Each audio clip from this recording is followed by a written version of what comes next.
Hey folks, Derek here. Welcome to my quick pre-order video for the 2023 Lionel Volume 1 catalog. I thought I would share what I'm pre-ordering from this catalog, and I thought I would also quickly touch on the comments that I saw in my previous two videos regarding this catalog, which a lot of those focused on the pricing in this catalog. So I wanted to touch on that a bit, but before I get into this, please be sure to like and subscribe to like this video and subscribe to the channel. It really helps, I greatly appreciate it, and be sure to leave your thoughts below. So I'll dive right into it. I didn't pre-order too much from this catalog. There was a lot that I wanted to pre-order, let me tell you, but I've got to be conscious of the budget, and so that's left me with just a few things here. I've decided to go ahead and pre-order the Santa Fe Blue Goose. I thought that was a great looking engine. I love the Blue Goose scheme. And I think this will look wonderful in the layout. I also went ahead and pre-ordered the Hudson along with some of the passenger cars. And I am getting the Hudson that is matching, I am getting the Dreyfuss Hudson that matches with the passenger cars on that same page. So that's all I'm pre-ordering from this catalog. There definitely was more that I wanted to pre-order. I'll tell you, I wanted the big boy. I wanted more of the steam engines, but I've got to be realistic of the budget. So that's all I'm pre-ordering, not a long list, but that's it. Now, I do want to jump into pricing. I saw a lot of comments about everything's too expensive, how could it be this pricey, etc. So I'm in a unique position. My wife actually deals with manufacturing in China and shipping and all of that. So I see on a regular basis the costs that are involved in both the manufacturing over there, the shipping and coming over here, and all of the different bits and pieces. So I actually have a bit of a list here, and I want to go through all of this. Now, I want to make sure everyone understands this is not me here trying to defend pricing, but I think it's important for all of us to understand everything that goes into pricing. And a lot of the comments I saw too is like, well, why is it possible for MTH to, have an engine for $400 or $500 less than Lionel? And I think some of what I'm going to discuss here covers that. So I'm going to jump right into it. So first of all, the costs in China for manufacturing have increased. Just in the last 10 years alone, or 15 years, costs have maybe gone up at least twice there for manufacturing. So it's not the same price it was there to do business, and of course those costs and increase are going to get passed on. And when I say costs have increased there, the cost of living has, the wages, the cost of materials, everything has increased. Nothing has gotten cheaper there. So of course, everything that we are producing there is also going to become more expensive. Inflation, right? We talk about inflation all the time here, but inflation is not just a US issue, it is a global issue. And you better believe that inflation has also been happening there in China, and as a result, right, we get hit because the products over there, not only has cost of living been increasing just because of the development of their economy and the country, but also because of inflation. So we are getting hit because of that, and we also are dealing with the inflation here that we are going through in America. So you've got inflation there. The next thing, all of these engines, the increase in electronics in terms of the cost of microchips has not gone down, that has gone up.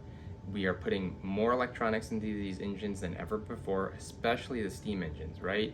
The steam engines, you've got the smoking whistle on a lot of them, you've got swinging bells, and on the Vision Line engines, you've got blowdown steam, you've got all the other steam features that are being added. For example, with the Dreyfuss Hudson and the passenger tender, you've got the water scoop effect steam. So the more electronics that we push into these engines, the more features that we want in these engines, the more expensive they are going to get. And you can even see that actually a bit happening with HO as they begin to add more features. The engines there are starting to creep up in cost. This is not just a uniquely O gauge issue. You will not see it as much in HO and especially N, right? Because you can't pack as much into those small engines. But with larger engines, if you want more packed in, it is going to cost more. The next thing is the build to order method, right? So as many of you may remember from your economics classes, if you took them, the smaller your order size, the more expensive everything is going to be. So in a build to order era, Lionel's going to try to lock in, and again, I don't know this for sure, but this is like normal business logic. Lionel's going to lock in a certain profit margin, and that profit margin is most likely going to be based off of whatever the minimum order is for them to be profitable, like to have a certain margin. So if the minimum build to order is say 40 for a legacy diesel engine, then they want, let's say, a 10% margin, then they're gonna go to the manufacturer and say, okay, you know, what does it cost for just 40 of this legacy engine to be built?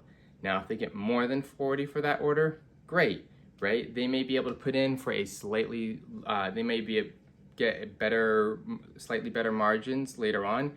But again, they won't know that until after the catalog has gone live and until after the catalog until people have placed their pre-orders. So it's a very big gamble. They're putting a lot of capital up front, especially if it's for new tooling. So that's part of the challenge there. And lastly, and this is I think one of the big things that will sort of highlight why is it more expensive for this engine coming from Lionel as opposed to MTH. Well, not only has Lionel probably added more features depending on these newer steam engines with whistle steam and or a swinging bell. The other issue is Lionel is a much larger organization. So their overhead is significantly more than MTH. And I'm not just talking about current MTH, right, where it's a very small organization, I think of roughly 4 or 5 people. I'm talking about the pre-COVID era MTH, where even there were more people there, but still not the size of Lionel. And that means you've got more salaries to pay, more benefits to cover, everything else. So all of these added up lead to, oh, and one other thing, and we've got increased shipping costs, right? Shipping costs have not gotten cheaper. Let me tell you, I hear regularly from my wife about increase in shipping costs and the manufacturing costs. And this is for the cookware industry, right? So things have not gotten easier for manufacturers of all types, and that has caused an increase for all of us as consumers. So next time you're looking at the Lionel catalog and you're wondering why are these engines and these cars so expensive, especially the engines, those are all the pieces that go into it, right? And there's even more that is out there that I haven't even touched on here, and I'm not gonna bore you to death with it all, but those lists of topics or items that I just went through are part of why the engines have gotten so expensive lately. Happy to have further conversations with anyone. If you'd like to, be sure to drop a comment, share your thoughts with me on this video and what you think. Anyway, thank you for tuning in. I hope you had a good time watching this video, and be sure to share what you're pre-ordering as well. Thank you, and have a wonderful day.